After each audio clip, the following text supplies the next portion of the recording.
It's home sweet Houma, Louisiana for the Louisiana Revolution as they look to bring the curtain down on the season 19 regular season with a win at home against the Florida Storm. Florida still in with a chance at a first-round playoff bye with a win tonight and a DC loss later against Baltimore. Louisiana still in with a thin playoff shot if they win this evening and have other results go their way both today and tomorrow. Hello and a very warm welcome to Stack Up Stadium. My name is Michael Trevino. Happy to have your company. Also happy to have the company of Rochelle Colston. Rochelle, it's seasons on the line for one team, and it is playoff seeding on the line for another this evening. I'm very excited to be here, especially in my home state, Drilla. So, this is a divisional matchup. Florida leads the division. They're in first place. Louisiana's second in the East Division. These teams have met 4 times. Florida leads the series 3-1. Their last meeting was week 1, where Florida won 34-13. Florida's on a 4-game win streak, and back to you. Back to you.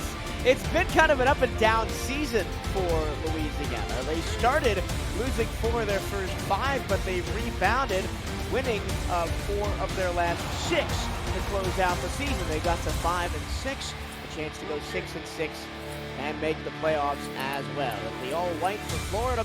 It'll be green and white for Louisiana. Aerial coverage of today's game is provided by Dags Droneworks. Aerial photography and videography services for real estate, events, marketing, and more. Learn more at dagsdroneworks.com. Florida wins the toss. They will defer to the second half, so the Revolution get the ball first. Ethan Sneed has the ball on the tee, and we are underway from the great state of Louisiana. Nice return out from the goal line by Rio de Janeiro. And here is the Louisiana starting offense at the 23. Tommy Utah is the quarterback in his 3rd season. Randy Squarebush, one of the top rushers in the league, is at running back. Cameron Collier, the fullback. Lyric Da Vinci, Chase Earl, Salvatore Napoli, and Rio de Janeiro are wide receivers. Levy Lease and John Michael Suddeth are tight ends. That's the starting offense for Louisiana. Under center goes Utah. He's going to hand the ball off to Squarebush. He's got a ton of room to break to the outside, and he's going to pick up 20 yards on first down. What a great opening play for Louisiana here. I think it's important for them to get Squarebush going. Looks like that's just what they're planning on doing here today. There's a nice broken tackle as Adam Jones almost brought him down, but he was able to get away. Deontay Stoneville, Alessandro Tomaello, and Alex Dominguez are the defensive line starters for Florida. I'll get to the rest of them after this play. 1st and 10 for the 39. And off to Squarebush, and again dragged down from behind. Linebackers Stephen Black, Ryan Tobin, and Aaron Gooden. The fearsome secondary is Ryan Davidson, Evan Carroll, Adam Jones, Adrian Blaine, and Andrew Francis. And I mentioned fearsome secondary because Florida Storm are the pick-6 kings of the SFL. This season, they've got 7 interceptions returned, 4 touchdowns. That is the most in the league. Penalty flag flies, could be in the area of a holding call. As Squarebush again gets another carry up towards the first down marker. And Trillo, both actually Florida leads the league, and they're in the top 15 in all defensive stats categories, so they're having a really good defensive season. Leading the league in interceptions, not just pick 6s. Evan Carroll and Ryan Davidson lead the charge with 10 and 11 interceptions respectively, and 4 and 3 pick 6s. And Ryan Davis is number 1 in the league right now in pick 6s, so Tommy Utah's going to have to be careful holding on to the ball and make sure he puts his passes in the correct areas. He's going to throw for the first time tonight, and he hits the out route for just a gain of 4. That's to Lyric Da Vinci. Utah needs 4 completions to reach 400 for the season. Now he needs only 3, and needs 57 passing yards to reach 3,000, which would be a monumentous number for him on the year.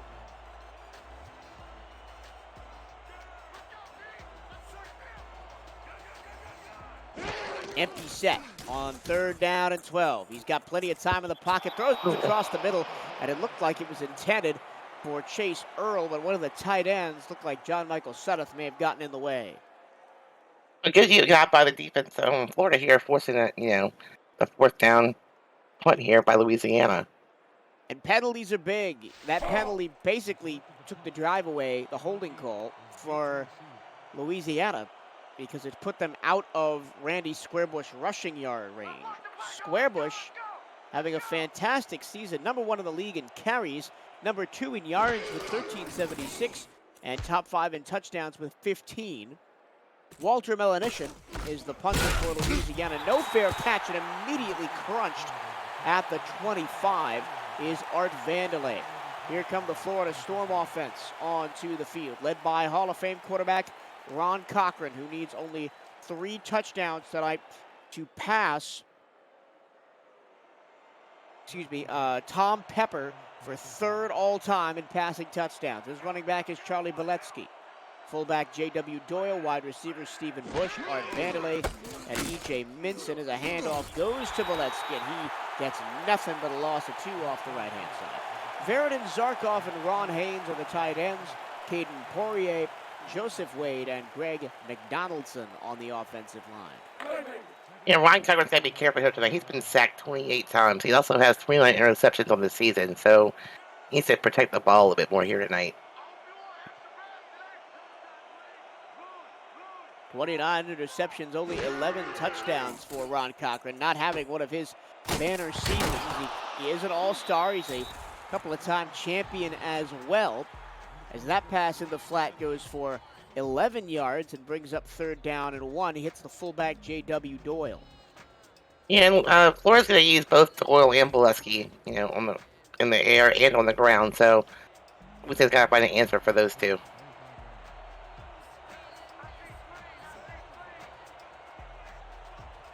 Beletsky this season, 13 touchdowns on the ground, over 1,000 yards rushing, but that time he didn't get the 1 yard he needed.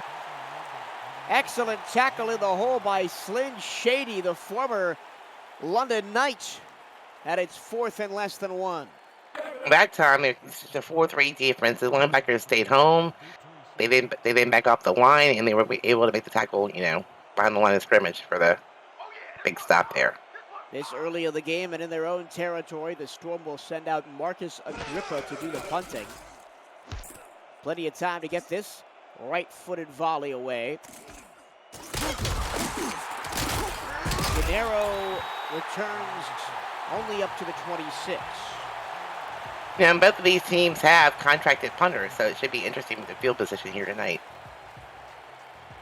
We haven't seen any of those angled punts down inside the 10, but I'm sure we will potentially. The other all-star in today's game, I mentioned Ron Cochran, is also on Florida's side of the ball. It's Alex Dominguez, the 12-season veteran, leads the league all-time in sacks and tackles for loss, and has earned his nickname of Big Sexy. He almost breaks the line there, and he's going to go to Squarebush on the outside, and he gets 8 yards. Squarebush is, having a good game so far. He's managed to get positive yardage. He's a big part of this offense, so Florida's going to have to find a big answer for him soon. And the offensive line for Louisiana is going to have a mountain of work ahead of them today. Stoneville, Tomaello, and especially Dominguez are a handful for any offensive line in the league. Power set on 2nd and 2. Look for the give to Squarebush, who dots the I. Strong side run. Somebody missed a block. And there's a big tackle behind the line of scrimmage by Ryan Tobin. Yeah, Florida's got a very good defensive line. Dominguez has 8.5 sacks and 16 TFLs this season. Outside linebacker Aaron Good has 17 TFLs, so pretty great, up front there by Florida. Don't count the linebackers out either. Stephen Black, Ryan Tobin, and Aaron Gooden. Ryan Tobin, who just made that tackle, has 70 tackles overall and 10 for loss. Utah forced to stand in the pocket and fires across the middle. Excellent catch by Rego De Niro on the late cross. 1st down, Louisiana. That time the O-line Utah plenty of time to throw the ball. He found his receiver, made an excellent throw, and now Louisiana's moving the chains. We don't often see quarterbacks in this league move in the pocket like that. But Utah did an excellent job extending the play. Third season in the league, all with the Louisiana Revolution. Stepping into the pocket and dropping a dime in the bucket on a late wheel route down to the 40-yard line of Florida. Nice job by Lyric Da Vinci to haul that one in.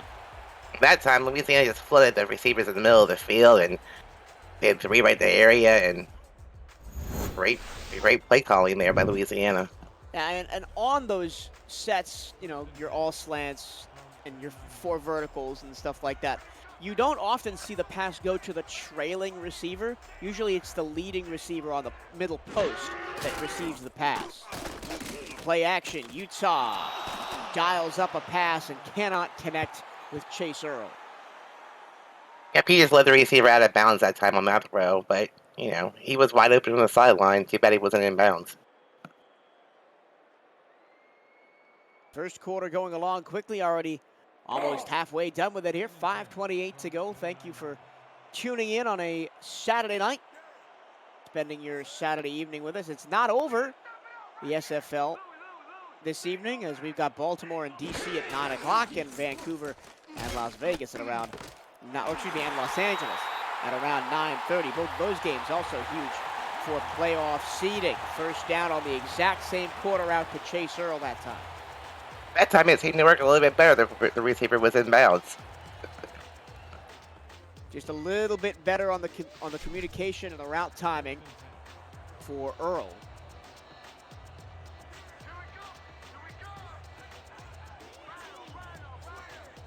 Utah changes the play at the line. Only a 3-down front for Florida, running a little bit of a 3-4 look on this play. It's another swing to Squarebush, and there was nowhere to go because Adam Jones had him wrapped up. And there was no blocking there whatsoever, so he was just in the field, in the middle of the field by himself, and defenders got to him pretty quickly. And when you swing pass to the near side of the field like that, the extra tight end or wideout, whoever's on that near side, has to pick up the linebacker coming from the middle. Because if they don't, that's going to be the result every time. Utah again swings. Nobody there to block for Squarebush. And it's 3rd down and 8. You know, it's the same play. You know, they tried twice down, and there's no blocking for him. It's like a sit duck in the middle of the field. And that time they ran it out of a no wide set in the I formation. Maybe trying to catch the defense off guard. Now on 3rd and 8, we're going to spread it out 4 wide. Bell-tie snap for Utah, in trouble, and he barely gets the pass away before he goes down. Deontay Stoneville almost had himself a sack, and it's 4th down. He was very lucky to get rid of that ball, because it had been a huge sack. Maybe knocked him out of field goal range. I saw Otis Boudreau trot out onto the field. This season, Boudreau 14 of 14 on field goals. This one, about a 43-yarder, so well in his wheelhouse to try and put the Revs on the board.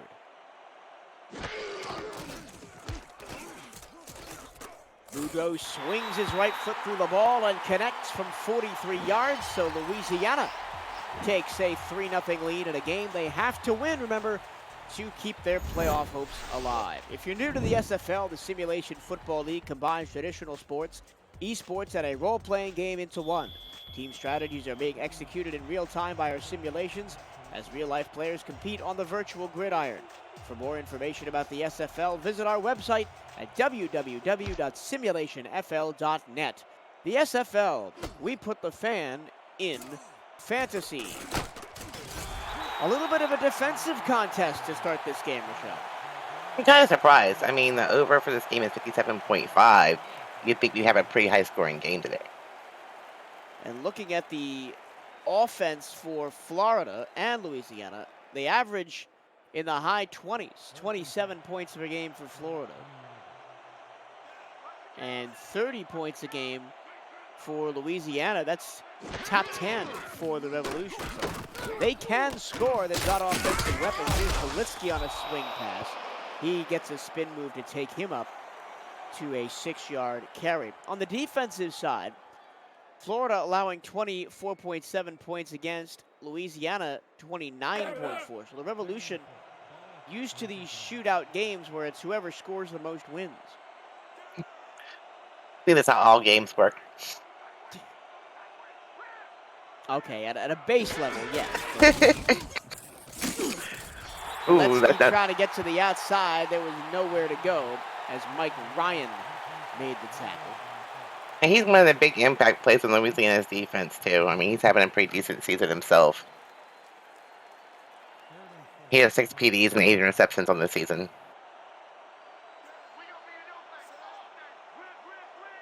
Those 8 interceptions, top 20 in the league this year. Pass from Ron Cochran falls incomplete, 4th down and 4.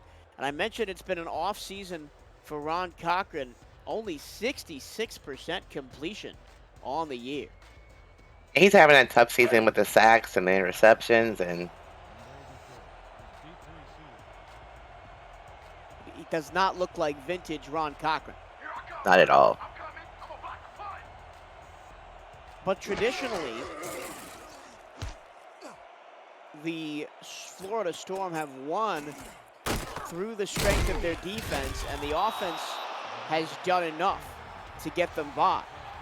I remember back when they were the Alaska Storm and they were winning all those championships in a row, they did it through basically primarily defensive line pressure. They were one of the first teams, and I give Max Paul an immense amount of credit for this, to figure out that investing in the defensive line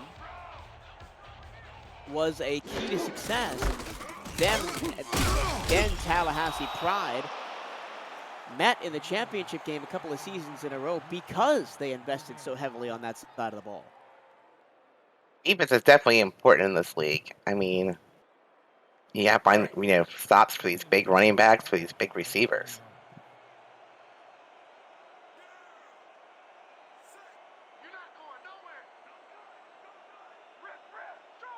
Second down and 11. Another swing pass to Square Bush. This time he's got a blocker and he gets out past the 50. A great block there by number 69. Just gave him plenty of room to run up the field. Cole Katz, the offensive tackle, getting out in front of the weather, so to speak. And that time, critically, they went for the swing pass to the strong side instead of the weak side. And that was the difference in the block being there and not.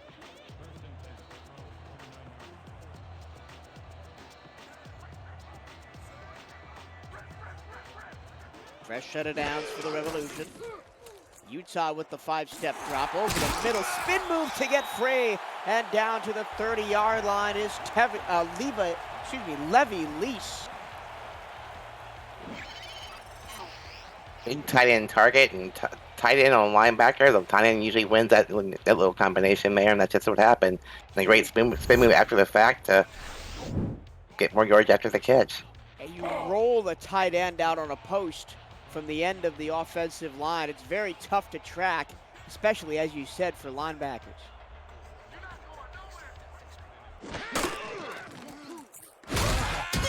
That time, nobody was open downfield. Call it a coverage sack.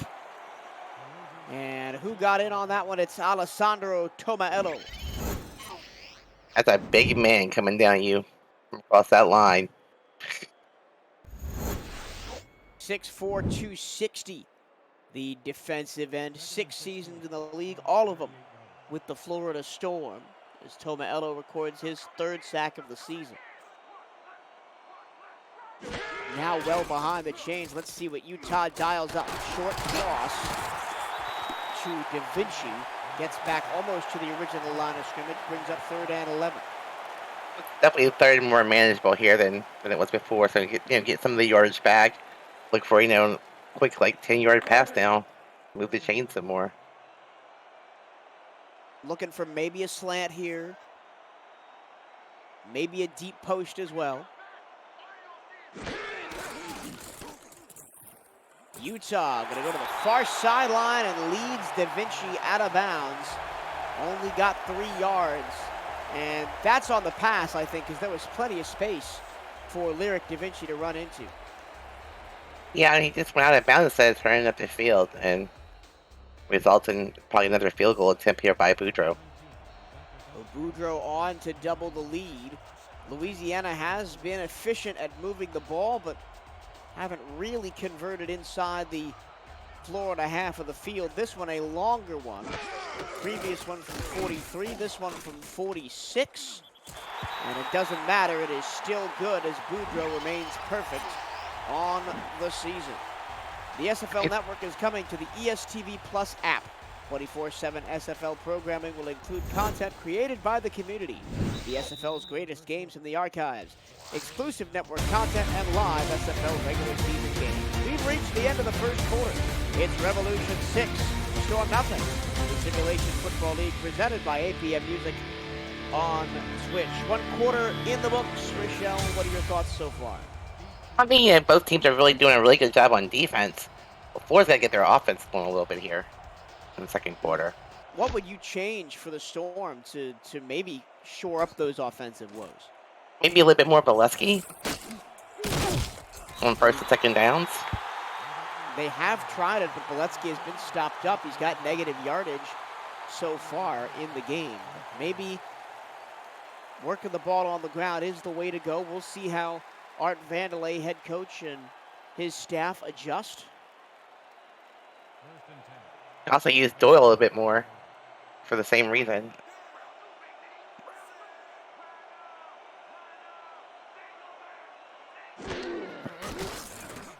It will be Cochran to throw. Floating middle, caught. Gain of 8.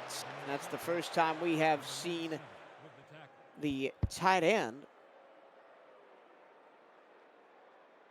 Jose Galeano, make the catch. They get play call on first play and you get 8 yards. Now second and short. Now you can use Bolesky or Doyle here to pick up the, to get the first down. They've got strong side set to the left on the offset eye. Those 2 big tight ends and the fullback blocking for Bolesky, and he goes right through the hole. Excellent seal block by J.W. Doyle. Bolesky does the rest as he rumbles in to Louisiana territory on Florida's biggest play of the game so far. Yeah, huge hole.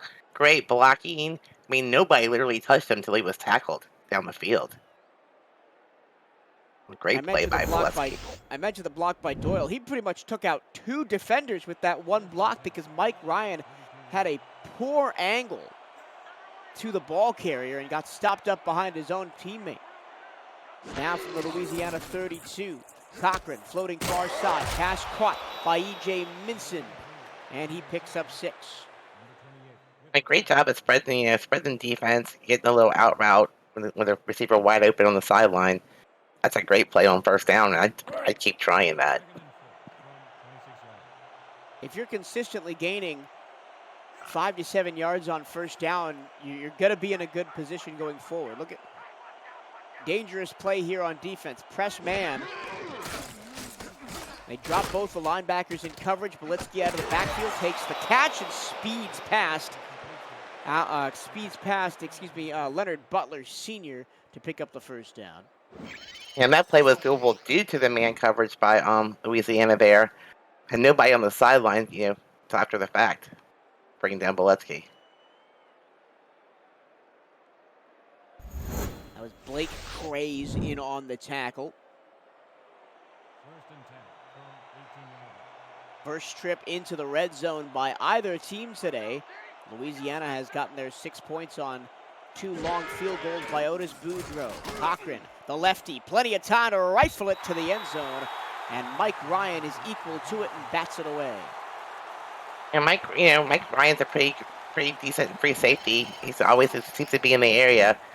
Coming up with another pass deflection there. It's a 7th pass defense for Mike Ryan on the season. He also has 8 interceptions, as we mentioned earlier. But crucially, Louisiana has not taken an interception back to the house this season, even though they have 24 combined. And there's pick sixes are hard to come by in this league. Unless you're the Florida Storm, apparently. Exactly.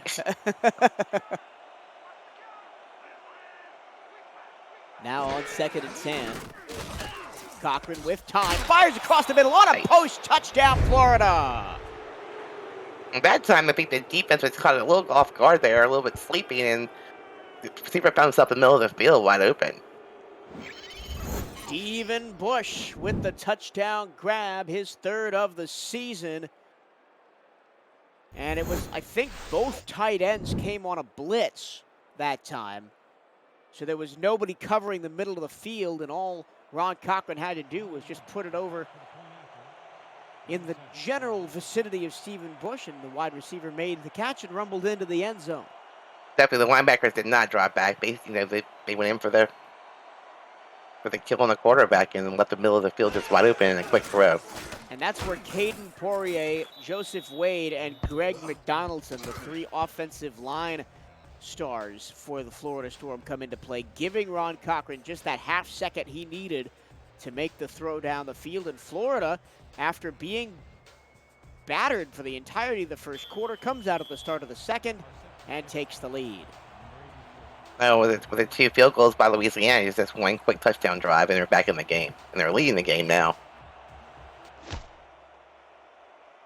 Ethan Sneed kicks off after putting the extra point up and good. I don't think it's panic time for the Revolution. They have played well for the most part and controlled the game. Really, on that last drive, the key play was the long run for Charlie Boletsky that set up Florida deep in Louisiana territory. Yeah, and Louisiana's been having, a lot more plays called. I mean, Florida's biggest drive was their last drive. That run by Boletsky officially goes for 36 yards, and now it's time for the Revolution to respond.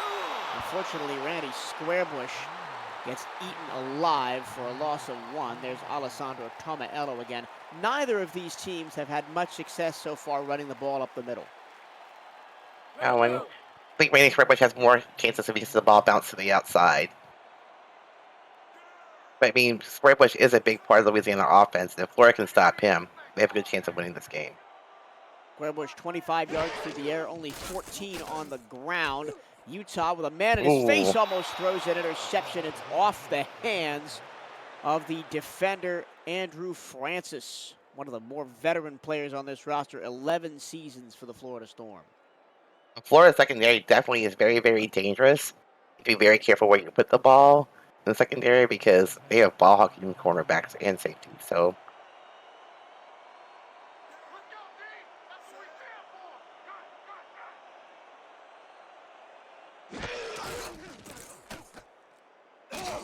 Utah floats it. Da Vinci catches it, but he is well short of the first down. So Florida takes that big Boletsky run, and it fires up the defense for a big swing of momentum as they're going to force a Louisiana 3-and-out. it's the first 3-and-out by the Florida defense tonight, so good job there. 1 3-and-out forced by both teams as Walter Milanishin is on to punt for the second time.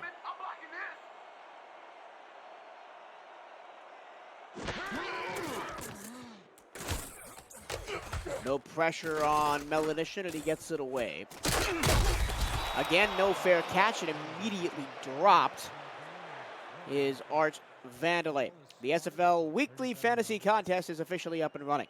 Think you can draft the best team every week while staying under the salary cap? Or maybe you just want to enhance your SFL experience.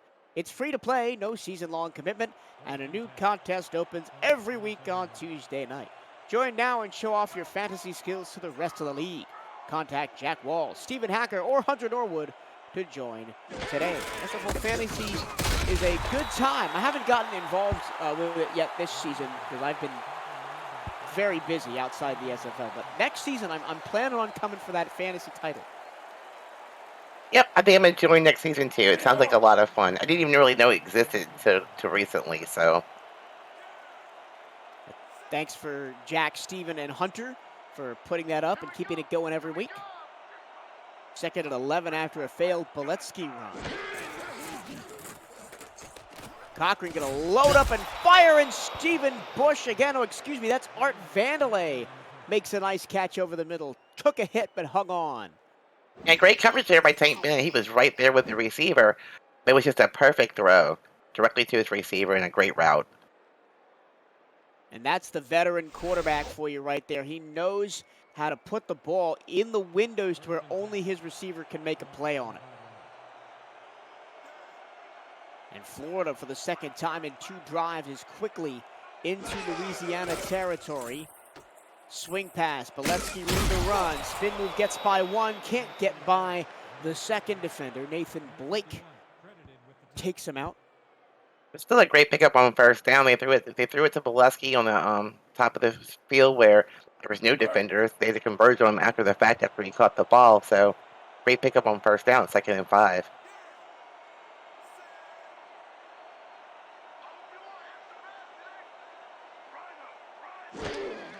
Approaching 5 minutes to go in this first half. Boletsky around the outside and picks up a first down. Tank Bennett there to make the stop. Great block there by wide receiver Stephen Bush. Cornerbacks were playing back, playing 5 yards off the line. Quick toss to Boletsky. Great block by Bush. Allowed him to pick up the first down there.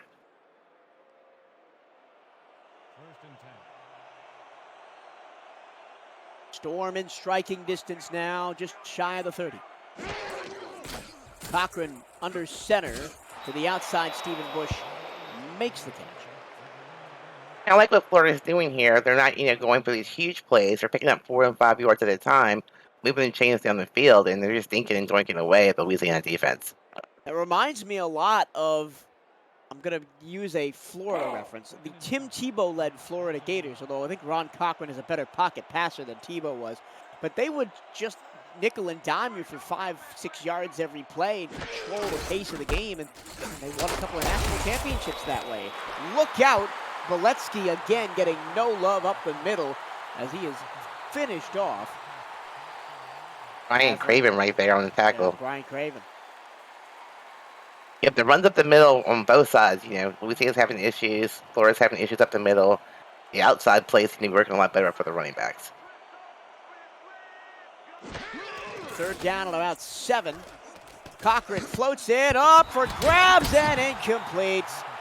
For the second time in this first half, Mike Ryan had a chance at an interception, but it bounces off his fingertips, and Florida is going to have a chance at a field goal. Florida was very lucky there. There were 4 defenders in the area, receiver in the middle of them, and the ball was just a little bit overthrown, and it became like a tip drill after that. Very lucky to not have that ball intercepted there. This will be about a 45 and a half, 46-yarder for Ethan Sneed. Sneed 22 of 24 this season with his left foot. It is up. It is good. Florida tacks on 3 more points. They lead it 10-6. One of the most impressive things for any organization in the SFL is to find consistency in your player base and consistency in your personnel. And the Storm are one of the best teams in the league at doing that. I mean, if you look at their roster, only 4 of their players didn't play for them last year. Art Vandelay coming over from Portland, Aaron Gooden from D.C., and then their 2 draft picks, Ron Haynes and Caden Poirier. It's very good if you maintain your players. That way you know what you're starting with at the beginning of every season when you go to do your playbooks and stuff. So it's important to maintain your players. We've seen that with Baltimore as well, right? Through their dominant championship run through the last couple of seasons. They've only changed 2 or 3 players.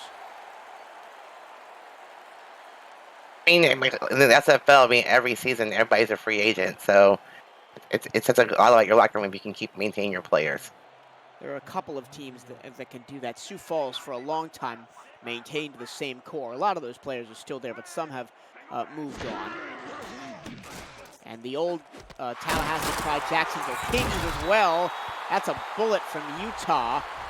And Chase Earl rewards it with a first down.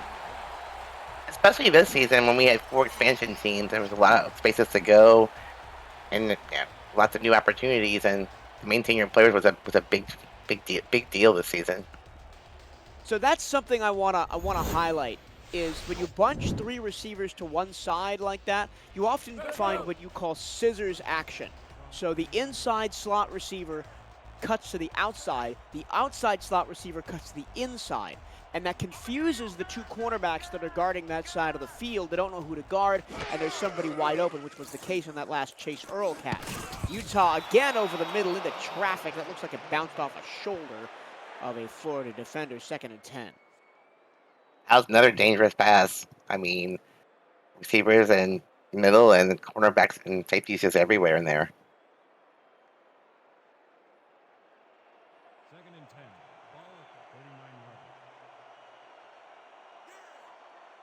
If those of you just joining us, the score is 10-6. Florida leads.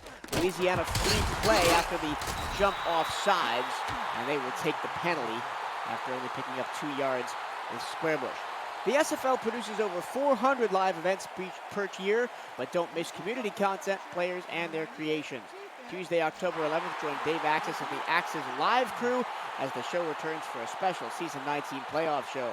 To check out archived versions of community shows, visit simulationfl.net. Click the logo of your favorite form of SFL entertainment on our homepage. You've also got Ashley Jackson and her weekly podcast, Mike O'Neill and his show, breaking down the league from a more statistical standpoint every week. There's so much to sink your teeth into in terms of SFL content.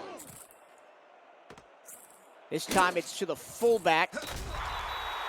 And that is blown up immediately. 3rd down and 3. And wasn't for the penalty on 1st down, it'd be, it'd be a different story. But now we find ourselves 3rd and very short. Let's see if they use another running back here. Cameron Collier, the fullback, has been used a fair bit out of the air. 125 receiving yards and 2 touchdown scrambles up the middle. Nice inside handoff, and he gets to the 2nd level and a 1st down for Louisiana. At the time, Squarebush actually had a hole up the middle, which he ran right through and powered ahead for the 1st down. But look at that hole, and he just bowled over number 20. Big ups to guard Ross Lopan for taking care of Alex Dominguez that time and opening up that hole. Squarebush just ran over Andrew Francis. Yeah, and he's running over more people. That time he collapsed Ryan Davidson to the ground. Andre Daniels with a leg cramp for Louisiana. Hope he gets back in the game. It looks like maybe the Revolution are finding their footing in the run game a little bit here late on in this 2nd quarter as we approach the 2-minute warning. The Revolution don't have to snap the ball, but it will be an interior handoff to Squarebush. He muscles his way close to a 1st down, and now we will have that titular break. 2-minute warning here from Stack Up Stadium in Houma, Louisiana. Florida 10, Louisiana 6. The Revolution try to tie things up and take the lead before the break. This is the Simulation Football League presented by ABM Music on Switch TV.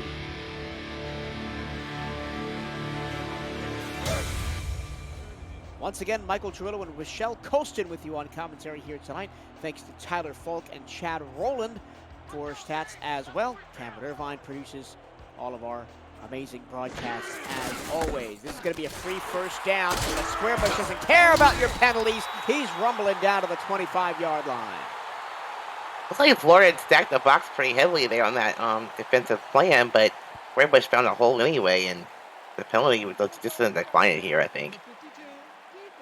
Yeah, I'd rather take the yards, so the Revolution do decline as they are close to the red zone.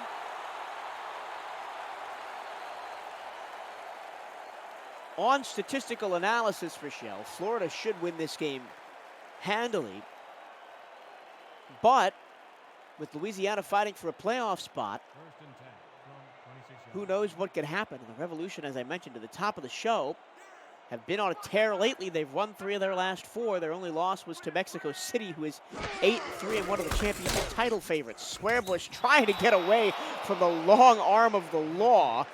That is Ryan Tobin, but Tobin wraps him up and drops him for a loss of 3.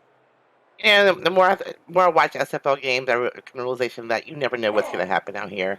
Any team can win on any given day.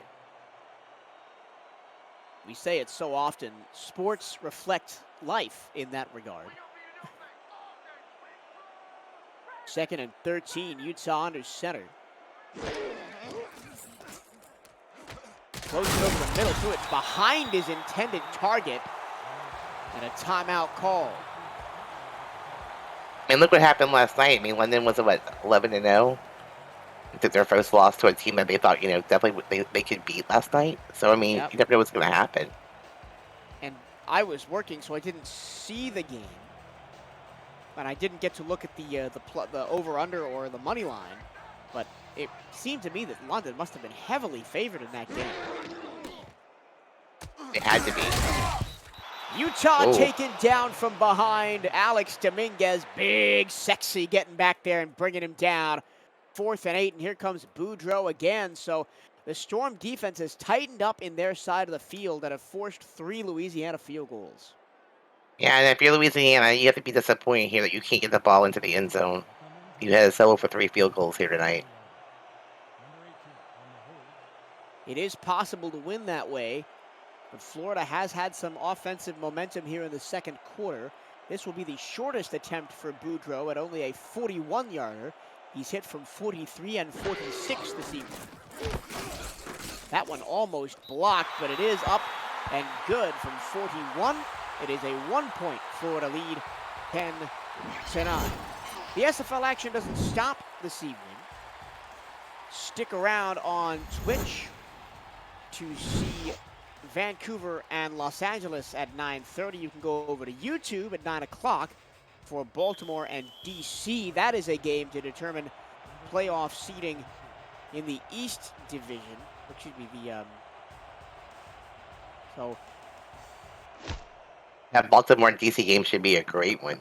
Yeah, and also Florida cares about the results of that as well, because if Florida hangs on to win here and Baltimore defeats the Dragons, then Florida is looking at a first-round playoff bye. And Baltimore and DC are in the same division and I don't remember who won, who has the victory between their first meeting, but I believe the division depends on that too, doesn't it?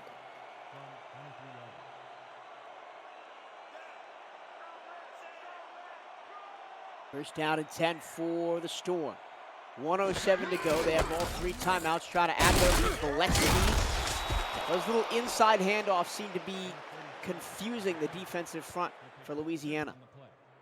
And before he was having like no luck up the middle, and all of a sudden they found running room for him up the middle, and that's a positive for Florida at this point.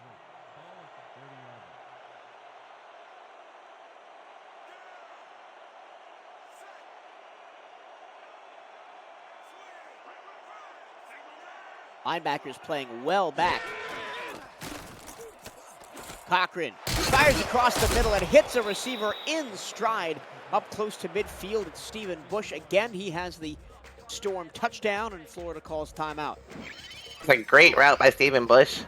He just, zoomed across the field on a slant, and there was no defenders in the area, and he just perfect pass by Cochran, right to his receiver. And again, I talk about scissors action. That time it was Stephen Bush and the tight end Veridin Zarkov crossing in the middle of the field to confuse the defensive backs. And here it is again, that bunch formation to the left.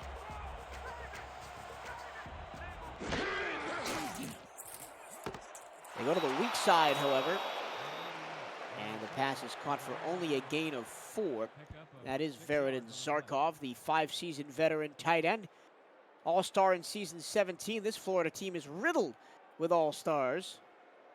They've got 11 former players who have made that illustrious game on this roster. That was a great play call on first down. You get out of bounds real quick, move the ball 5 yards ahead, 6 yards ahead. Smart play calling there by Florida. 27 seconds left to go in the first half. Cochran looking middle, one-handed grab on a bullet. That was Zarkov again. I'm not using a timeout here. I'm surprised. 15 seconds to go in the half.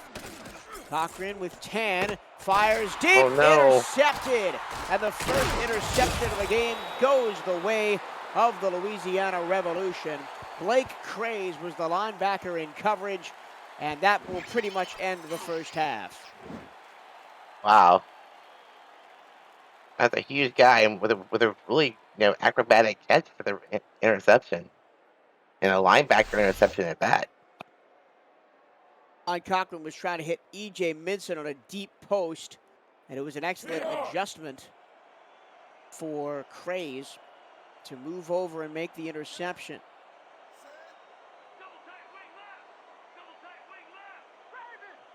That's the 5th interception of the season for Blake B. Craze. He's now 2nd on the team in that category behind Mike Ryan. Usually, linebackers in this league have a hands problem where they don't catch the ball very often, but kudos to him. Louisiana does call one more timeout. 3 seconds to go in the first half, so they'll have one more play. Did they go for something really, really long here?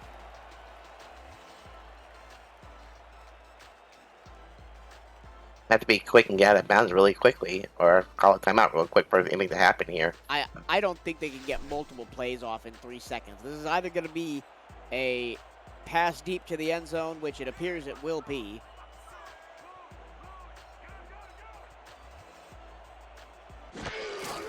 It's all about giving Dami Utah time to work. He's escaping in the pocket. He avoids a sack. He gets the pass away. It's hanging in the air down to the goal line, and it's intercepted. No. Well, sometimes all you can do is put it into traffic and hope one of your guys comes down with it. But that time, Abram Jones got the pick to end the half. Florida takes a 10-9 lead over Louisiana into halftime in a crucial game in Week 14 here of the SFL season. Michelle, your thoughts on a very defensive first half? Surprisingly, it was a very defensive first half, but Louisiana's doing a good job of driving the ball down the field. They just can't find the end zone. Florida's doing a great job on defense. Both teams are playing at great defensive games. I think we need to see more square push and more Boletsky. Get the run games going to open up the playbooks more for these offense on both offense sides. We've seen that 136-yard carry by Boletsky, but outside of that, there really hasn't been anything more than 10 yards by either running back. See what the halftime adjustments are made here. Yeah, Florida gets the ball to start the second half, and I agree with you. I think we should see a little bit more running from both sides. Maybe not interior runs, as that's been shut down for the most part, but we've seen the stretch play or the swing pass to Randy Squarebush do some work. We've seen Charlie Boletsky on strong side runs to the outside do some work.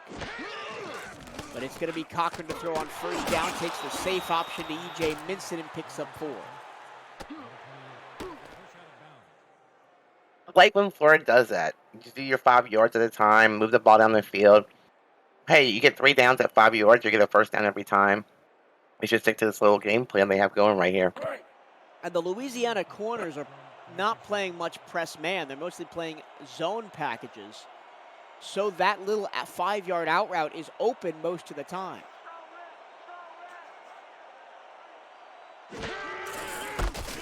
This time it's a strong side handoff to Boletsky. Spins once, spins twice. Mike Ryan says, "Get that out of here. No more washing machine for you." It's 3rd down and 2. I'll say Boletsky's dizzy after that little spin cycle there. Oof.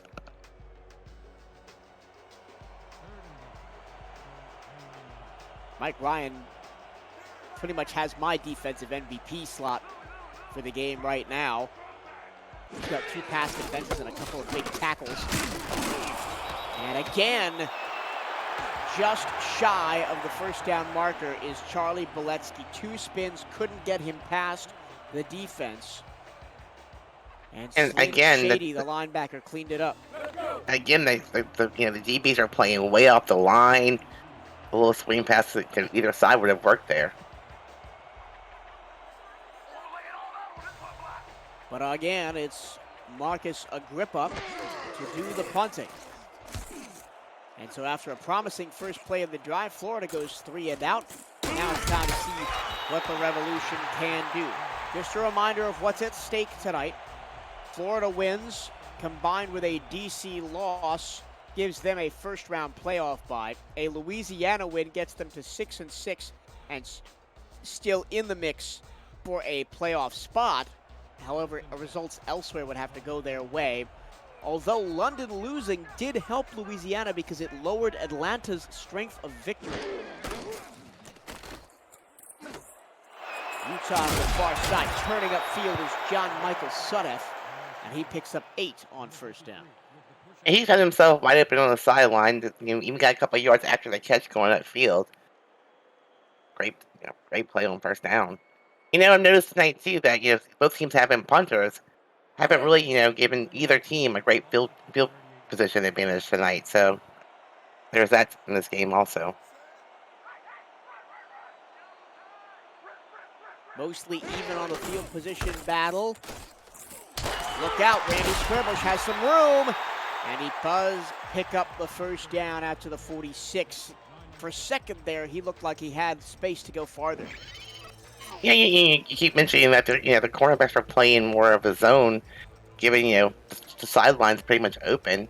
He did get one good block there, but they're lucky to bring him down the open field. Andrew Francis, I believe, was the man that made the tackle.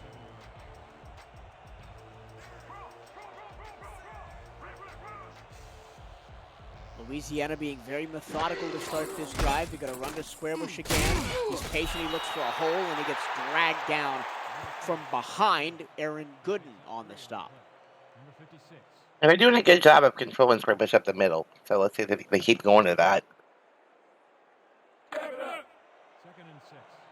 And you were correct with your halftime adjustment talk, Michelle, in that Louisiana has gone to Squarebush primarily to start this second half. They're going to go to him again. He's going to try and stretch the play to the outside, but there was not enough blockers in front of him. And eventually the tackle is made by Stephen Black, 3rd down and 9. What a great time to get a tackle for a loss here by Florida. And to contain Randy Squarebush. I mean, Randy Squarebush is a huge part of their offense. If they can't get him going, they're in trouble. They're going to have to rely on Utah's arm and their receivers' catching ability here on 3rd and 9. 3-by-2 bottom to top. It's play action over the middle. That pass is caught, reaching for the first down and getting there. How about that by Lyric Da Vinci? Oh, no, check that. That's Regio De Niro. That was a beautiful catch. Just to know where the first down marker wasn't to leap for it. Great job by the receiver.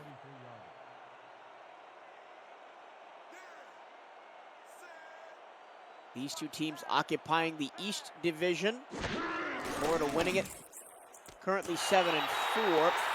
They cannot be caught. Louisiana and Atlanta tied for second at 5-6. And Jacksonville having a down year, finishing at 3-8. Looks like both teams are pretty happy with going these 5 and 6 yard pickups at a time, which, hey, it's working for both teams.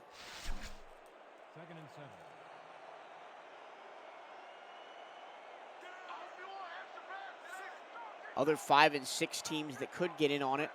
Carolina has moved to 6-6 after yesterday. Canton, in their first season in the league, is in the mix. Oh, that was a little bit of an overthrow from Tommy Utah.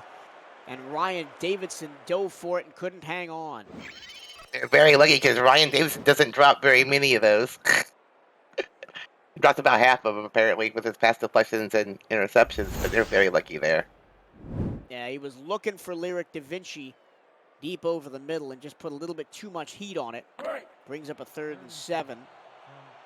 Louisiana 5-6, Portland, Atlanta, Queen City, all 5-6 looking to win and get in. Then there are the 6-5 teams looking to avoid a loss. Vegas currently trailing 20-0 to Arizona. Utah plenty of time to sit in the pocket and find the receiver Chase Earl down into the red zone.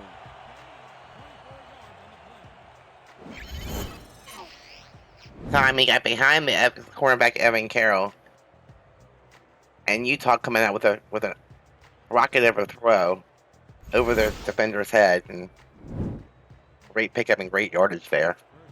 The confidence by Tommy Utah. He almost throws a pick on a bad throw. He comes right back the next play and says, that was a fluke. Let me dial up a beauty. to put my team in scoring position. Now from the 17-yard line, Squarebush gets the carry, ducks under a tackle, gets to the outside, and was one broken tackle away from going to the house. Touchdown saving stop for Andrew Francis. Yeah, Andrew Francis, like you said, was a touchdown saving thing because Randy Squarebush was moving far ahead. Great blocking. He was the last defense there, I think. Just to finish out the teams that are 6-5 and could potentially make or miss the playoffs with a win or a loss. Lone Star, Houston, and Tulsa. So it's been very, very close this season. Not to mention like 8 teams that are 7-4. I don't remember a season in which there are so many teams on the playoff bubble.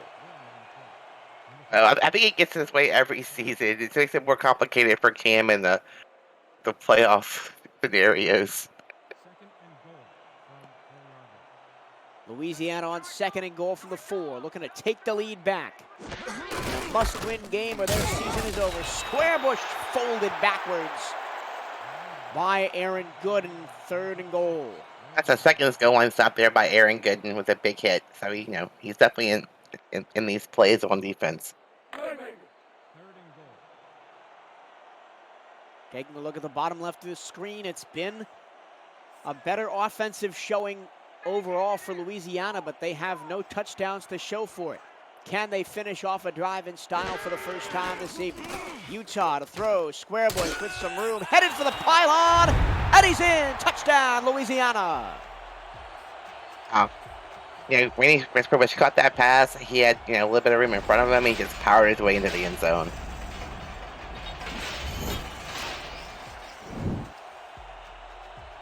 And that is all weight room, all conditioning.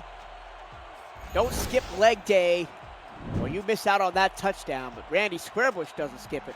He's in to the painted area. And it's 15-10, potentially 16 for the Revolution. Louisiana's got relieved that they finally are finding the end zone now, second half of the game, to take the lead once again. It's going back and forth pretty well here today. Extra point up and good from Boudreau. 16-10 Revolution. And the crowd here at Stack Up Stadium maybe can sense an upset brewing in the wings. The SFL Minor League is about to begin. Games kick off Friday, October 14th on the SFL's YouTube channel. It's not too late to create your player and get him or her involved in the next rookie class. Season 20's rookie draft takes place December 17th, so don't miss your chance. The sooner you create your player, the better they will be on draft day. For more information, visit simulationfl.net. I saw in the Twitch chat earlier that there was a new player in the house. So I hope you are getting involved with a new minor league season, and hopefully I'll call some of your fantastic plays on the field coming up very shortly. I love draft season. I just love the off season. I love watching the players get ready for the draft. To me, it's just an awesome time of the year.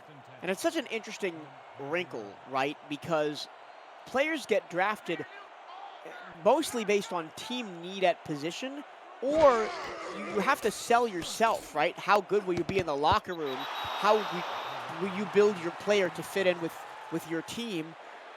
It's such an interesting dynamic, and the draft is always interesting. And we've seen defensive linemen go number 1 overall. We've seen quarterbacks. We've seen defensive backs. It's a crapshoot every year. Kickers, Kickers, O-line. yeah. O-line are always in need, and so that's a big deal. When you have O-line in the SFLM looking for a team, because everyone needs an O-lineman.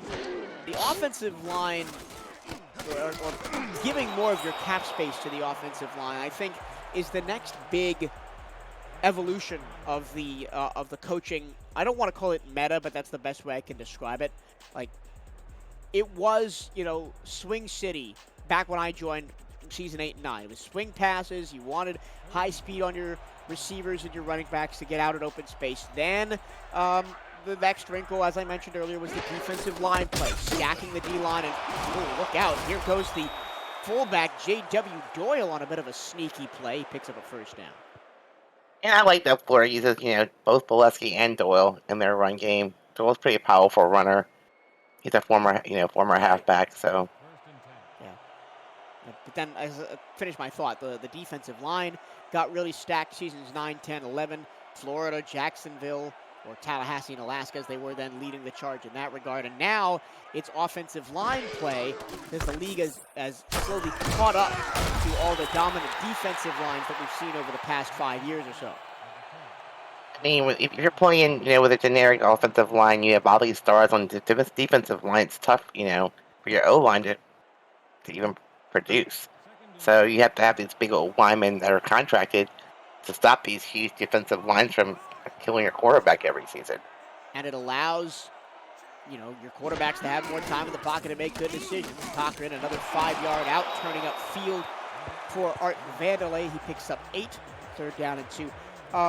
It gives your quarterback more time in the pocket. It creates more opportunities for your running backs and fullbacks to go up the middle. There's just so much opportunity there for an offensive lineman, and I think they need to be celebrated more in the league. I mean, it's not a very glamorous position. You don't get your name cut out very often, but to me, it's very important. I mean, we have a 3-0-1 this season, and we're very happy to have it. That time, Beletsky tried to stretch it to the outside, couldn't get anywhere. Blake Crazen on that tackle. Nathan Blake also there. That forces another Florida punt. So this third quarter has been all Louisiana. Florida has gone 3 and out and 6 plays in a punt in their 2 drives. And we discussed that. Oh, Uh-oh, look out. And he was just dragged back enough with Reggio De Niro to be tackled near the 40-yard line. That one looked like it was dangerously close to going back all the way. watch this again. And he didn't get credit for the tackle, but give a ton of credit to Macon Waves, the backup wide receiver for Florida, who came out and slowed De Niro down just enough. They're very lucky there on that play that it didn't go back to the house. Revolution already with all the momentum on their side right now. Squarebush, nothing doing up the middle. Still having problems up the middle there with the runs on both sides of the, both teams are. And it's when you get power on power, the defenses are winning. When the offenses are throwing in little wrinkles, even into runs up the middle, you can do, stuff like this where you're stretching the field. And Randy Squarebush bowls over a defender and gets into Florida territory. Yep. What a powerful run by Squarebush.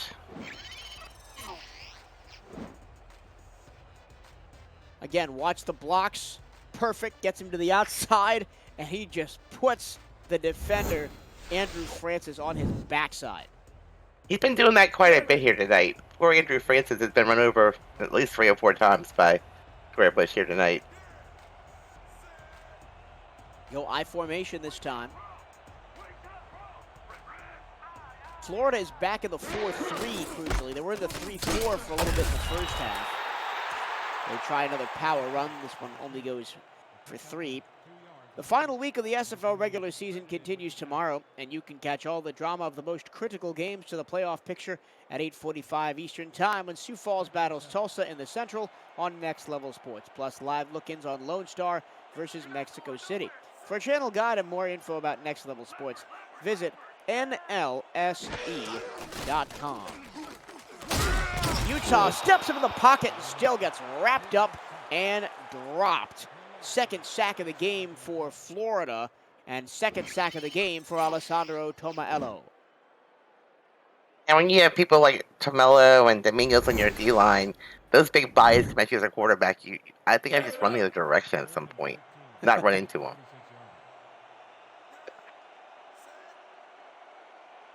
And something I wish we would see more of is quarterbacks stepping up and taking off. I know that not a lot of teams do that. I know Motor City, crucially, there's an interception. Evan Carroll read the out route beautifully and took that one away, and potentially a swing of momentum back in the way of the Storm. And we discussed, Evan Carroll and Davison on the floor as a cornerback, so they're they're deadly, and you throw the ball anywhere near them, they're probably going to catch it. Carroll now matches Ryan Davidson for 12 interceptions on the season, and he extends his lead over Davidson. Davidson has 10. Nobody else on the team has more than 4, which shows you how dominant they have been this season in that regard. Weak side handoff, stop and go for Bletsky, and the defense not fooled that time. And once again, it's Mike Ryan on the tackle. I think we've had another momentum shift here. Louisiana had everything going their way. Florida with a big interception. Let's see what they can do here. Maybe some points on the board. And it's all about capitalization, right? Florida has been forced to punt 2 times so far in this third quarter. Now with only 20 seconds left in it, maybe they can find some momentum heading to the fourth. Let's see again, nothing. Absolutely nothing up the middle. And you think they learned from this game so far that those plays are not working. Let's get the ball to the outside. Let's get some little screen passes in. Robbie or out routes. Something better than that. We'll end the third quarter of play. 4's up. We head to the final frame of the regular season for both of these teams. It's the Revolution 16, the Storm 10, right here on the SFL, presented by APM Music on Twitch. And final corner of the season for us up here in the broadcast booth, Rochelle. Final 11 minutes for one of these teams to make a statement late on. This time they go to Blitsky on the outside. He had a ton of work to do and couldn't get away from Nathan Blake. So Florida cannot capitalize on the turnover as they go 3 and out again. Wow, at that point in time, Blitsky had nobody up front to block for him. He was just sitting there by himself on the sideline. 3 defenders converged on him, took him down, and like I said, a forced punt now. Let's see if they can pin them really, really deep here, though. This is the most advanced field position we have seen a punt in today. We mentioned they're both highly rated punters in Marcus Agrippa and Walter Milanishin. Agrippa gets this one to bounce down to the 10, but it has too much forward momentum and will go into the end zone, so Louisiana will set up at the 20. APM Music is unrivaled music to bring your stories to life, inspiring every production with the world's most robust and constantly refreshed music collection, state-of-the-art technology, and world-class customer service. APM Music is the official soundtrack of the Simulation Football League. To explore their library and to find the perfect tracks for your projects, visit apmmusic.com. Utah on an out. Finds Chase Earl, and he does turn upfield and stay in bounds. Even with 10 minutes left to go, Rochelle, how important does Louisiana have to be on this drive with making sure that clock runs? Yeah, they have a 6-point lead. They're 7.5-point underdogs in this game. And we were discussing Florida's defense being in the game, but Louisiana's defense has been doing a really good job of containing Florida here today. So they need to control the clock, burn them as much as they can. And well, you're not going to do it with plays like that as the offensive line goes out to lunch. There were 3 white jerseys in the backfield. Stephen Black and Alex Dominguez combined on the tackle. And once again, they're going back to those up-the-middle runs that just aren't working for either team. Now 3rd and 3. What do you dial up here? They've got 2 tight ends set out to the right-hand side, and the fullback leans that way as well. And the fullback gets a fantastic block that allows Squarebush to pick up the first down. Yep, and Florida read the play well. They had the box really stacked. Their linebacker stayed home, and somehow Squarebush found a hole and got the first down. And again, I want to give credit to Cameron Collier there. Ryan Davidson was spying Randy Squarebush on that play in case he ran to the outside, and Collier got free out of the backfield and just negated Davidson's presence on the play. Squarebush up the middle again, just running out some more clock. We've got games tomorrow for you on all of the SFL networks, not just on NXT. It starts at 6:30 Eastern Time with Houston and Fort Worth, 6:45 Minnesota and Indianapolis in a battle of the expansion teams. Sioux Falls and Tulsa at 8:45, and at 9 o'clock, Lone Star and Mexico City. Stay tuned to the Broadcast Alerts channel in Discord for all of those matchups. Nice pass over the middle. Chase Earl gets into Storm territory with that one. Yeah, I'm not even sure how Utah found Chase Earl. I mean, he was defenders everywhere. He was like the lone green jersey in the middle of the field, and perfect throw to him, and great catch. It's just route timing and knowing where your receiver is going to be, trusting that they're going to be there. Veteran quarterbacking stuff from Tommy Utah. Tommy on a 5-step drop. Across the middle, and Napoli is dragged down after a gain of 6. Check that. That's Levy Lease, his second catch of the game. Yep, and once again, we're going to these little 5-yard out routes, which I like. At this point, if you're Louisiana, you want to eat the clock away. You want to give Florida no more time. You want to march down the field. You want to score some points and keep the ball in your possession. Keep their defense on the field, get them tired. 2nd and 4. Square Bush up the middle, finds a hole. He gets clattered by Andrew Francis, but does pick up the first down. Well, that time Andrew Francis actually won the Square Bush battle because Square Bush has been laying him out all night long. This drive has already taken up 3 minutes of clock, as Louisiana started on their own 20 now at the Florida 35, and they've done it with incremental gains and then the one big play to Chase Earl. Square Bush trying to be the bell cow, and he can't get away from Adrian Blaine. I don't think we've mentioned her name yet today, the second season safety. I don't think we have, and welcome to the game, ma'am.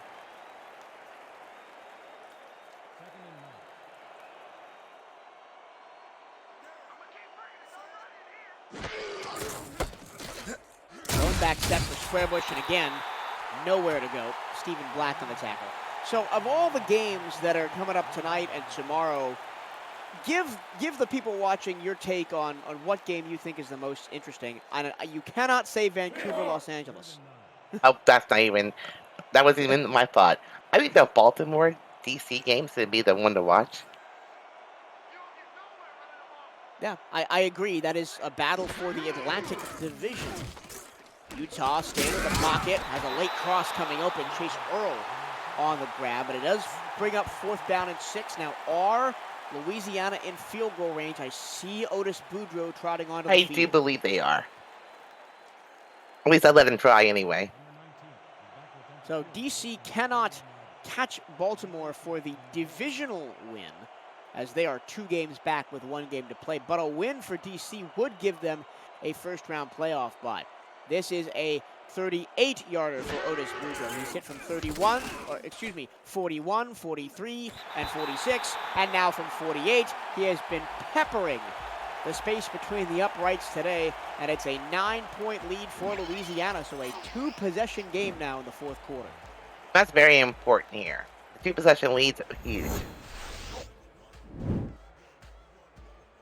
Down, I mean, Florida's down to 5 minutes and 20 seconds on the clock. They do have all their timeouts, but they have to score twice quickly in 5 minutes.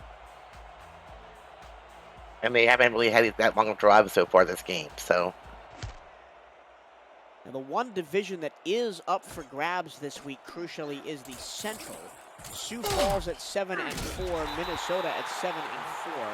They do not play each other. Minnesota plays the struggling Ramblers of Indianapolis, and Sioux Falls goes against playoff hopeful Tulsa. But if Minnesota were to win and Sioux Falls to fall, that would give the expansion team, Minnesota Legend, a division title in their first ever season. It would be our first. For any team as far as expansion teams go, winning the division. Yeah. That time it picked off! A second interception by Louisiana, and a second straight linebacker interception as Nathan Blake gets in on the action. I want to send my linebackers to Louisiana for linebacker school, teach them how to catch. They've had two chances, and they've made 2 picks. Blake Craze and Nathan Blake both have one. That's Nathan Blake's second of the season, and this could be the game for Louisiana if they're able to score here with 5:11 left. Yeah, but let's face it, they're already in field goal range. May have to force Florida to score 2 touchdowns instead of scoring a field goal and a touchdown. It's already a 2-possession game with 5 minutes left. Square was looking for an opening, tackled by Francis. If you're Louisiana, you really don't want to score here too quickly. You want to burn the clock as much as you can. Give Florida very little time. Keep their defense on the field. Yeah, going back to the Minnesota Legend for a little bit, they are my story of the season, without a doubt. Nobody gave really any of the expansion teams a chance, and Minnesota's the only one with a guaranteed playoff spot. Utah, scissors action across the middle. There's the tight end, John Michael Suttoth, first down. Now, I don't know who made the diving play to try to intercept the ball, but I missed the number. But that was a great try there. But now we're first and gold. Clock's still ticking. Louisiana now under 5 minutes and a chance to salt this game away and potentially keep themselves alive for a playoff spot. Again, it does depend on what results go which way elsewhere and how strength of victory works out. Square bush, not much doing on that drive. So Minnesota, obviously my story of the season. Michelle, you've watched probably a lot more SFL football than I have with your involvement on the stats team. What is your storyline of the season? I have to go with you. I mean, it's amazing what a good job they've done, how they've beaten some of the top teams in the league, surprising everybody, really shocking everybody. So I think they're probably the biggest story so far. I mean, Baltimore's been winning season after season. DC's been a decent team, but Minnesota, that's a whole new era. I mean, we really, if I'm looking through all these divisions, there's really nothing that, look out, here goes Square Bush, he's not going to get very far. There's really nothing that's too out of the ordinary with any of these divisions. I mean, there's some teams that have some down years. Jacksonville and Atlanta have had a down year by their standards. Baltimore and DC controlled the Atlantic. We thought that would happen. Florida controlled the East. We thought that would happen. London, with now 11-1, lost to Motor City earlier in the week. But still, I don't think anybody thought they would be as dominant as they've shown themselves to be this year, but everybody, I think, predicted them to win the North. Right. I mean, and the shocking thing was they beat by Motor City in the last week of the season. Play action, Wow. End zone, touchdown, nail in the coffin for the Revolution. Chase Earl hammers it home. Yeah, Louisiana's got to be jumping up and down their seats right now. I mean, you're a 7.5-point underdog. Your defense came to play. You find your receiver wide open in the end zone. There's nothing more to say about it, really. It has been a clinical second-half performance by the Louisiana Revolution. They were down 10-6 at halftime. They have shut out Florida in the second half. The offense has come alive. Randy Squarebush has finally found his feet on the running game. He's up over 100 yards rushing. I want to look at the drive summary for the second half. Florida, punt, interception. Louisiana, touchdown, interception, field goal, touchdown, and that's the story of the game right there. Basically, I mean, Ryan Cochran just never found his footing today, and they really couldn't get Valesky or Doyle going. So, a couple of interceptions later, you're down by 16 points with 2 minutes and 30 seconds left to go. If we're talking about overall storylines for the SFL this season, though, I think something that I was a little shocked by was how good across the board the South Division is. I mean, it is still possible for every team in that division to make the playoffs. Mexico City at 8-3, Fort Worth 7-4, Lone Star and Houston at both at 6-5. Well, Fort Worth, really started finding their own in the second half of the season. They've been coming out strong lately. So they've been a team to watch. When you pick up a former SFL champion and MVP in Marcus Dunhill, your team is gonna go up in the charts, and they have done that this year in a big way after missing the playoffs last season. That one knocked away by even Arthur, first time getting himself involved in the game. Out west, Arizona leads Las Vegas. They're likely going to finish at 8-4. Las Vegas will slip to 6-6. And Denver and San Diego both had seasons that they will want to quickly move on from. The last of our divisional recaps is the Pacific. Vancouver 7-4, Portland 5-6, Los Angeles 3-8, Seattle 1-10. And it's always tough in that division, Michelle, having to deal with the might of the Northern team in the Vancouver Legion. And I'm just happy that next season I don't have to play Vancouver twice.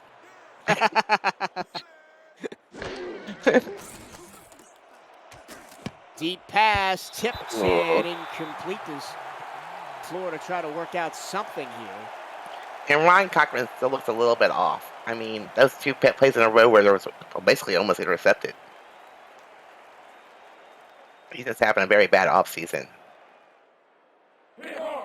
Or not he's not living up to his normal self in his regular season game. Yeah, and it's done a good job by Louisiana scheme-wise to counter the deep crosses for Florida. That's where they usually like to hit teams in their weakest point. They've put two safeties back there. They've dropped the linebackers in coverage. Right there over the middle it works, but more often than not today, those passes have fallen incomplete, as I think we're going to hit the 2-minute warning here. Now they will get one more snap off before the 2-minute warning. Cochran throws it out of the hands of Even Arthur. And that will take us to the 2-minute warning. Louisiana is looking up to wrap up a statement win to end their season here on home turf. This is the Simulation Football League presented by APM Music on Twitch TV. To me, the story of this game, Michael, really is Louisiana's defense. I mean, we talked about, Florida's awesome defense, and Louisiana just showed up today, offensively and defensively.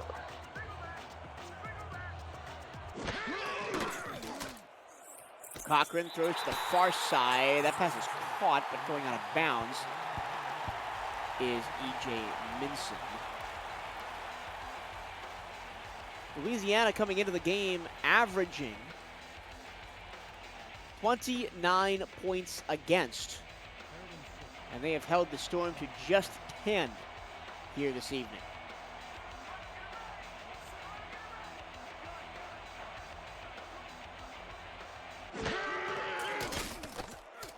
Play action for Cochran. Deep over the middle and behind the defense is E.J. Minson. And Florida's got a late touchdown. Now, are we seeing Louisiana's backups here on defense? Because, I mean, the wide receiver was way behind that defender. Well, that was Even Arthur, the cornerback, which means it was single high safety. And I believe we are seeing the backups. Gerald Smith, the backup free safety there, didn't have the speed to keep up with Minson. Yeah, I thought so. I thought it wasn't the normal safety back there.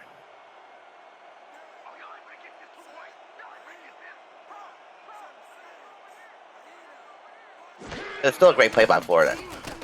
Yeah, and they go for the 2-point conversion and they get it. So it is 18-26, 12-point game, still 2 touchdowns. And that's E.J. Minson again showing off a nice feet coordination to get his feet down in bounds. But Louisiana this season in their wins has put up some impressive offensive numbers. 41 points against San Diego, 42 against Atlanta, 35 against Las Vegas, 40 against Jacksonville, 28 against Lone Star, and now 26 against Florida as Louisiana recovers the onside kick, and that should just about do it. I mean, you're saying, they're only down 8 points here. If that onside kick would have worked, they had a shot. They could have scored another touchdown and another 2-point conversion and actually been tied up. It's 18-26, not 28-16. So my Right. brain had that backwards, unfortunately. It is an 8-point game. You are correct. But the onside kick didn't work. So there's the legendary Trillo math coming in. I mean, I looked at the score twice. I'm like, wait a minute, what? That has happened to me more times than I can remember. There is a game all the way back in season 9. I think it was either my 3rd or 4th game ever broadcasting for the SFL, and I thought an 8-point lead was a 9-point lead, and was talking about the season and talking about something else and not paying attention to the game at all in the last 2 minutes. And then, I think it was Carolina takes it a handoff 80 yards for a touchdown and they tie the game. So it's all for nothing because the onside kick did not work. Yeah, onside kick did not work. Florida will burn the timeouts, but I think Louisiana has enough time in the bank to run down the final minute 43. So Florida will finish 7-5. Again, another banner year for the Storm. They'll finish over 500. They've only finished below 500 one season in their entire existence, dating all the way back to season 8. That was season 14, where they finished 5-7. They've made the playoffs every other year. That's impressive in itself. I mean, now we have 28 teams in the league, so that's a big thing. Yeah, and it just goes to show the consistency of Max Paul. He has been one of the staples of this league for such a long time, and I hope he continues to lead this Florida Storm organization into the future. And they've got a great cast of supporting characters there with Art Vandelay, Ryan Davidson, J.W. Doyle, and Alessandro Tomaello all on the crew. You know why they call him Mighty, by any chance? I've always wanted to ask him that. Because he wins so much. I don't know. He's been called Mighty ever since I've known him back in 2016, so. I'll make a point of asking him why he's called Mighty. But then again, Louisiana and Gerald Smith, Ross Napoli, Brian Craven, Tyler Falcon, their entire organization has done a great job. At some point in this season, they were 1-4 after week 5, and you might have thought, oh man, I mean, give up on this season and try and work out for January 2023, but they came back strong. I mean, just from my experience this season, coaching in this league is so tough. It's you know, you got to figure it out. And until you figure it out, you'll have ups and downs. Yeah, they've won now 5 of their last 7 games, potentially moving to the playoff spot, but I'm not going to say that too early, because it's an 8-point game, 1:27 to go. Plenty of time for Ron Cochran. Louisiana still has their backups in, so let's see what happens. Cochran looking to the deep corner. It's caught by Stephen Bush, and here comes the up-tempo offense for Florida. Cochran again, deep corner. Bush makes the catch, 9-yard gain, gets out of bounds. Gets out of bounds to stop the clock. Good route there, finding the sideline and getting out of bounds. Florida's moving the ball now. Let's see what happens. This is going to be very exciting, Trillo. Yeah, and for the past couple of minutes, we all thought that Louisiana has had it, and now they're going to need to make one more defensive stand. They have done a fantastic job of that all game.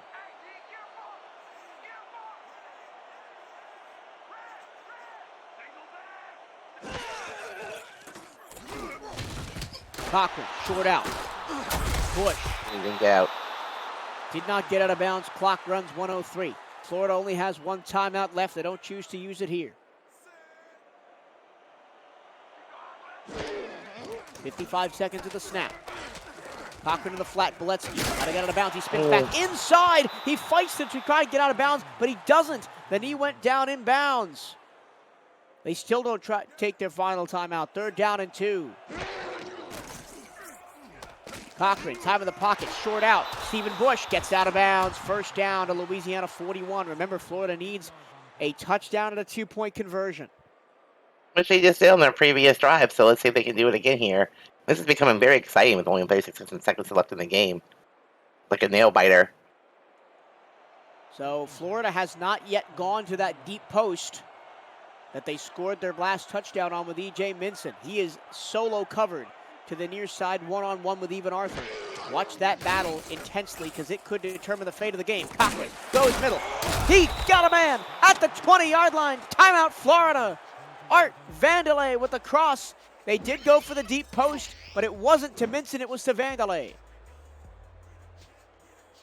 What composure by Ron Cochran in the pocket there to find his receiver wide open, and I mean, coverage was there, but a little bit behind him. And now it really gets exciting. No timeouts, 30 seconds. Plenty of time on Louisiana 18. It's like you're 1 pass away from a touchdown. It's all about those one-on-one matchups of the secondary. Can the defense back down the pass? Because you know it's going to be there from Cochran. He floats it over the middle, and wide open is Verodin Zarkov, and it's a tight end touchdown. Oh my goodness, it's a 2-point conversion away from being tied, and we thought this game was over. We sure did. And I mean, you can't be more wide open than the end zone that receiver was right there. I mean, what a great route. What a rocket arm by Cochran there to find his receiver, and here we go. 2-point conversion, the ball game on the line right here. Last time they went to an out route to Minson. He's one-on-one bottom of the screen. Cochran time. Cochran throws. It is caught back of the end zone. Stephen Bush made the grab to tie the game at 26. Holy cow.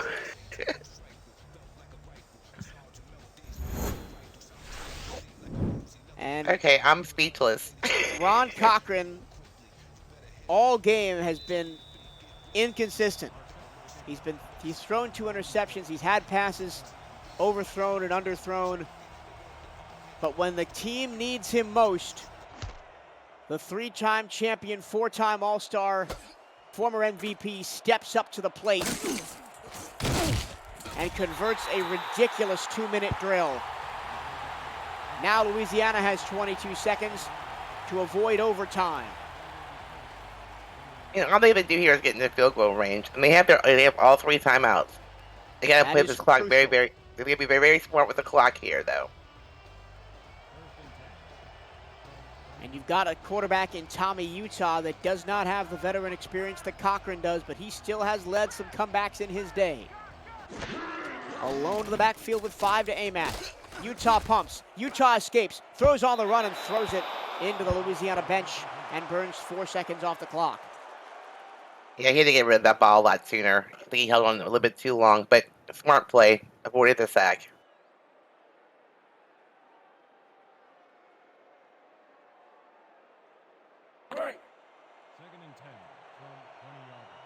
How can the Florida defensive line affect the last 17 seconds? We saw the spotlight on Alex Dominguez, but it's mostly been Alessandro Tomaello that's been the major disruptor on the D-line today for Florida. Utah, middle, incomplete. Threw it well behind the intended receiver, and it was batted down by Aaron Gooden. And Utah's got to be very, very careful here, though, because you do not want to throw an interception. You're in your own territory. The interception would be like fatal here.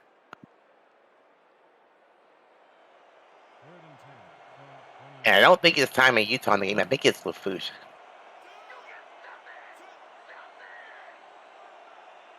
So it is, I believe, LaFouche in the game. LaFouche escapes, throws, intercepted with 8 seconds to go. Adam Jones makes the interception that could win Florida the game and deny Louisiana a shot at the playoffs. Oh my gosh, they threw an interception and took it was the worst thing that could happen, and they're in field goal range already.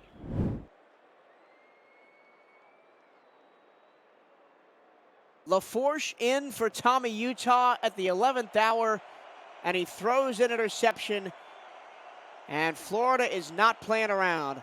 Here comes Ethan Sneed. This will be from 45 to win the game. They're taking no chances here.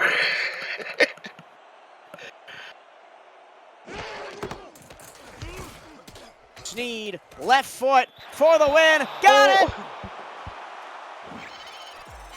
Florida leads at 29-26. They have scored 19 straight points in the fourth quarter. Oh my goodness. Just when you thought the game was over 2 minutes ago, Florida does this unbelievable thing. Comes back. Makes 2 2-point conversions after 2 touchdowns and kicks a winning field goal. Okay. You never count out the Florida Storm. Never. That's it. Ball game over. Florida has stunned the Revolution at Stack Up Stadium. It's a gut punch for Louisiana as that will end their season, as they will finish at 5-7. Florida finishes at 8-4 and is a DC loss later tonight away from a first-round playoff bye. There's not much you can say, Rochelle, but wow. Wow. You summed it up. It's just wow. I'm still speechless. And now, we have to just figure out, since I thought, the game was over and Louisiana was going to win the game, now that Florida has won, who's your player of the game? Despite how 90% of the game went, I think it has to be Ron Cochran for engineering the comeback, the two big touchdowns, the two big two-point conversions in the fourth quarter, and a perfect 2-minute drill at the end of the game. It has to be Ron Cochran for me. I have to agree. Either that or Florida's defense. I think you could also give it to Alessandro Tomaello. He had 2 sacks. He had 3 tackles for loss. Excellent play on the defensive line, as always, for Florida. But that's a tough way to end the season for the Revolution. I mean, they played a great game today, especially on their defense, until the very last 2 minutes of the game, when their backups were in. Yep. As you saw, the 2 deep posts, one to Minson, one to Zarkov, that were the 2 touchdowns that allowed Florida to come back. There's the interception by LaForche. Now, Adam Jones pick, Ethan Sneed's kick, and Florida steals one on the road to end the regular season. now, if I was Louisiana, I don't know if I exactly would have gone for the win. I think I settled going to overtime. But they got a little aggressive on their last drive and threw the interception. But other than that, it was a great game by both teams. It is Ron Cochran who's the player of the game, 298 yards, 3 touchdowns, 2 of them obviously in the fourth quarter. That'll do it for us. For Chad Rowland and Tyler Falk on stats, Cameron Irvine producing as always, and Michelle Colson, my name is Michael Torello. This season has been very tough for all of us. We've lost a bunch of people who we would rather still be around. The broadcast team has been heavily affected, and the league as a whole has been heavily affected. So I am going to forego my usual end-of-season speech and end our final broadcast this evening with a moment of silence for all those we have lost this season, and a thank you for everybody for staying with the SFL for so long. See you in the playoffs.